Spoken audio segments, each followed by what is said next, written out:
Well. This man, Brian Schottenheimer, is working miracles with the Dallas Cowboys, and I'm going to go ahead and give him his flowers as the flowers are necessary. We got to get into that, and we have some injury returns. Jaydon Blue is finally making his debut, and much more. Let's get right into it, and be sure to subscribe for more Dallas Cowboys content on the regular. And y'all be sure to hit the hype button if you haven't already this week.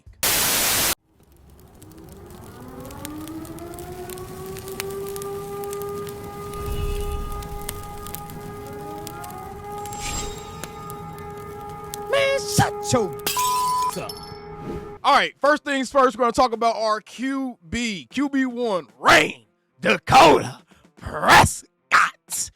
Dak Prescott finally getting a little bit of respect across the league. He has been bumped up to top 5 in the NFL quarterback rankings by NFL Game Day. All right, he's just behind Josh Allen, Patrick Mahomes, Justin Herbert, and Lamar Jackson. And I'm going to say this right now. Dak is 100% playing better than Lamar Jackson. He's 100% playing better than Justin Herbert. And he's 100% playing better than Patrick Mahomes.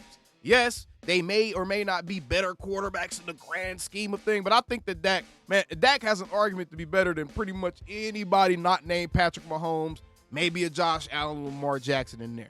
But our quarterback is absolutely playing lights out, and I just love to see that he's finally getting a little bit of the respect that he deserves nationally. Now, this thing has kind of started a little bit over the last couple of seasons as it pertains to people trying to give Dak some respect. Really, in 2023, I think that's really when a lot of the public opinion started to shift a little bit about Dak Prescott, the non-trolls at least. It started to shift a little bit. Now, this season, with how everyone thought this team was going to be and how everyone is seeing this defense as it is, I think now you can't do anything but give Dak Prescott his flowers, especially since he's currently leading yet another number 1 ranked offense. This is multiple times now in his career where he has led a number 1 ranked offense across multiple different coaches, y'all. So he's probably the only quarterback in the league that can lay claim to that right there. And that is a big deal. When you can have a Kellen Moore or Mike McCarthy, Brian Schottenheimer, or Jason Garrett, whatever it is, and still lead number 1 offenses, at that point, you got to start showing some love to the damn quarterback. And Dak just says that everything's clicking for him right now in his offense because he understands the reason why every play is being called. And that is something that I stress to y'all that I really loved about Brian Schottenheimer was, man, he seems to have a clear plan of action for everything he's doing. And Dak Prescott in his interview, we're going to react to those a little bit later on the channel, so y'all be sure to subscribe so you can stick around for those. But Dak Prescott in his interview discussed how everything is just making sense now. Now when a play is called, he knows exactly why the play caller wants the ball to go to a certain place because this is going to set up the next play and then blah, blah, blah, blah. I love the fact that it seems like Dak and Brian Schottenheimer, man, this was a union. This was a union that we all did not know we needed so much, but we absolutely needed it. And Dak Prescott is returning to his elite form. Just like I said on the House of Highlights joint, his elite top 5 form this season. And I absolutely love to see it, man. So shout out to QB1 Dak Prescott. Kind of want to start the thing off there with a little bit of positivity before we dove into the pool of negativity here.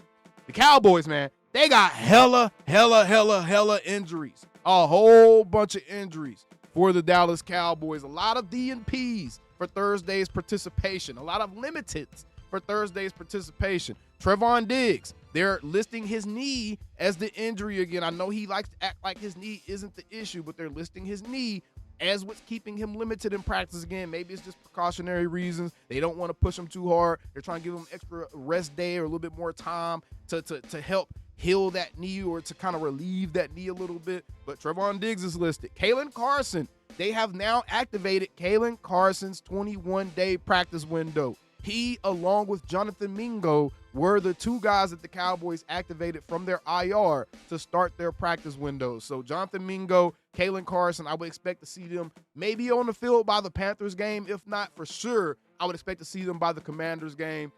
So those are 2 guys that's going to come and help us out a little bit. Kalen Carson, I'm going to be completely honest, based on how he played last season, I can't get overly excited about him returning and thinking that he's going to have this huge impact on our corner room, because honestly, at this point, the way that these corners have struggled getting comfortable in this zone system that Eberflus is using, I don't know if Kalen Carson's not going to have the same type of learning curve. So at this point, are we sure Reddy Stewart or one of these other guys aren't in better condition to play that corner for us? I'm not sure. I'm not really looking at any help coming back for the corner room until we get Josh Butler and Savon Revel back. Those are two guys that I do believe are better than what we currently have available to us at corners outside of DeRon Bland, kind of sort of Trevon Diggs a little bit, I guess. But I'm not looking at Kalen Carson as a savior, and I don't think anybody else should. Allow that young man to kind of grow into his role, allow him to figure out who he is as an NFL player before heaping any type of expectation on him, because I think that is a mistake. But in addition to those guys, we got Marshawn Nealon now on the injury report, limited with an ankle injury. We now have DeRon Bland. He's a full participant, so it's good to see that he didn't take a step back. Kenneth Murray is now limited on the injury report. Gavontae Turpin did not play at all this week. Tyler Smith did not play at all this week. Miles Sanders, which is kind of leading to something we're about to talk about in a second, did not play at all this week. CeeDee Lamb, obviously. Malik Hooker, obviously. We're going to have a new starter back there at the safety position. We're going to talk about that in just a little bit. Tyler Guyton, under concussion protocol, still has not played this week so far.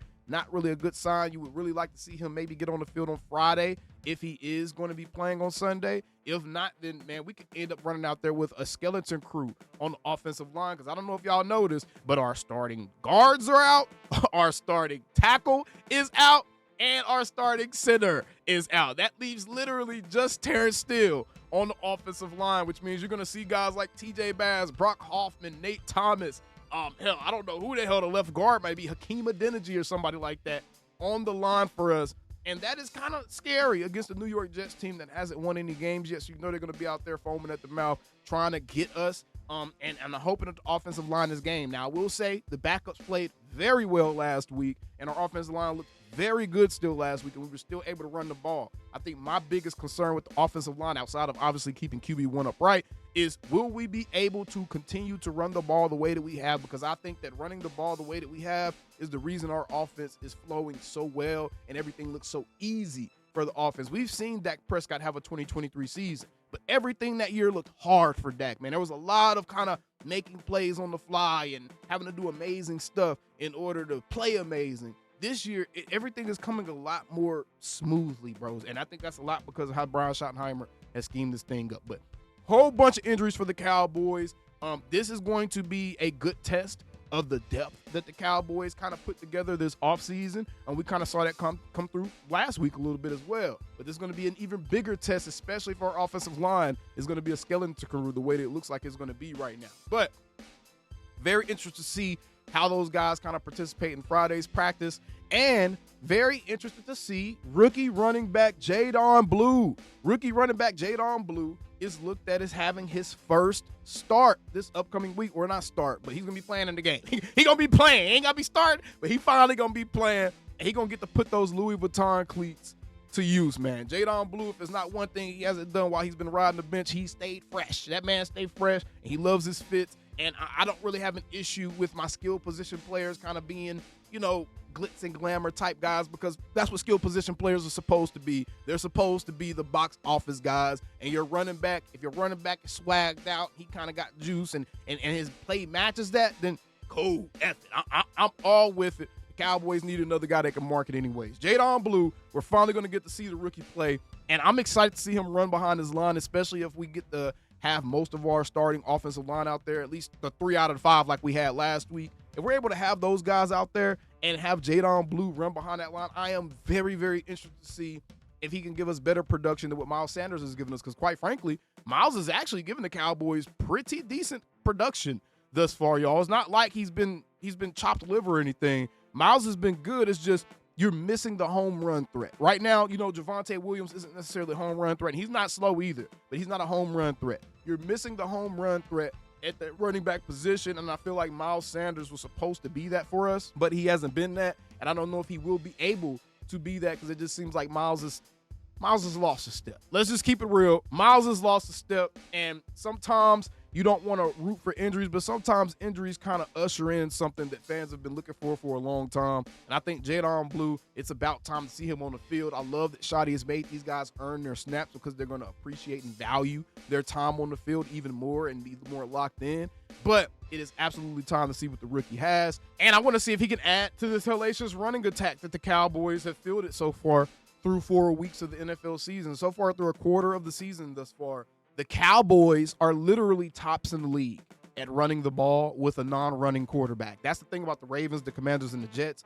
All three of those teams have used quarterbacks that have escaped the pocket, and those guys have gotten rushes. And you always know when a quarterback runs the ball, it's going to skew the yard per carry average. So if you take away Justin Fields, Lamar Jackson, Jaden Daniels / Marcus Mariota, who's also been scrambling a little bit, the Cowboys are the leading team as far as actual running backs running the ball, yardage per carry. Now, the Ravens, Derrick Henry has been balling with his as well. So I don't think that we can give Lamar all the credit for that. But the Cowboys are a top 2 team in the league, essentially, when you're looking at running backs carrying the ball in the league. And this is Brian Schottenheimer magic, baby. This is all Brian Schottenheimer. And this is one thing for sure that I know I had hammered home ad nauseum during the offseason, that this would be a result of Brian Schottenheimer being the signal caller here. He did it with the New York Jets. He did it with the Seattle Seahawks. And I knew he would do it with the Dallas Cowboys, right? So that running game and Brian Schottenheimer kind of promising us that our running game would be much improved.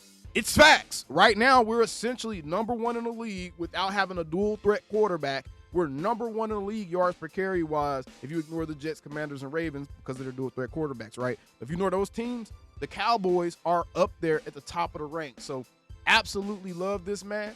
And we added a little bit more speed on the field as well. We have a new number 11 in town, ladies and gentlemen. We have someone replacing the Lion, the traitorous Big Cat.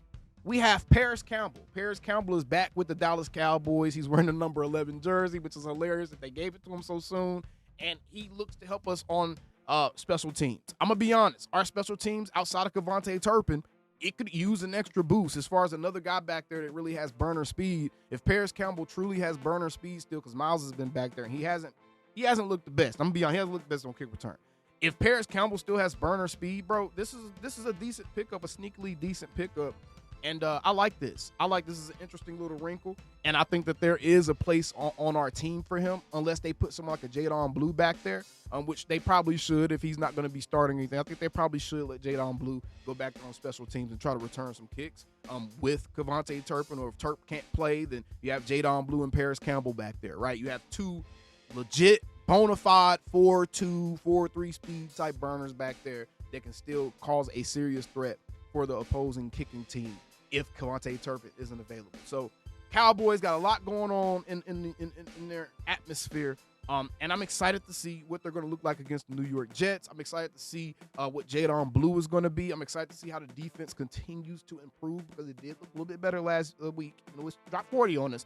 It did look a little bit better defensively. I'm excited to see how this team continues to grow, right? But either way, that's everything Cowboys news related wise until probably later on today. So y'all be sure to keep track of the channel because if something happens, I'm for sure going to cover it for you guys. And I'll see you on the next.